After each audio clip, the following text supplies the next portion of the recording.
বাড়িতে কোজাগরী লক্ষ্মী পূজার নিয়ম। আসনটি প্রস্তুত করে মা লক্ষ্মীকে আসনে স্থাপন করে মা লক্ষ্মীকে আলতো হাতে পরিষ্কার করে মুছে নেব।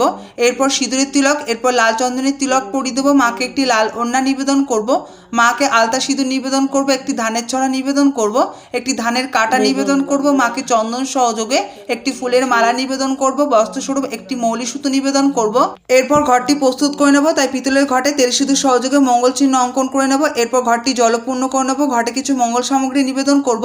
ঘটে 5 পাতা বিশিষ্ট আম্রপল্লব, পান, কলা সমস্ত কিছু সিঁদুরে ফোঁটা দিয়ে নেব। এরপর যেখানে ঘর স্থাপন করব সেখানে আগে থেকে আলপনা দিয়ে নিয়েছি। গঙ্গা, মাটি, ধান, দুর্বা ফুল দিয়ে ঘরটি স্থাপন করে নেব। এরপর ঘটাচ্ছাদন হিসেবে একটি গামছা, পৈতে এবং চাঁদমালা নিবেদন করব। ঘটের ডান দিকে একটি জলসংখ্য স্থাপন করব। মাকে চাঁদমালা নিবেদন করব, মঙ্গল সামগ্রী নিবেদন করব। সর্বপ্রথম গণেশজির পূজা করে নেব। এরপর মায়ের শ্রীচরণে 3 বার পুষ্পাঞ্জলি দিয়ে নেব। মায়ের শ্রীচরণে প্রণাম করে নেব। এরপর মাকে ভোগ এবং পানীয় জল নিবেদন করব। পুজোর সবশেষে আরতি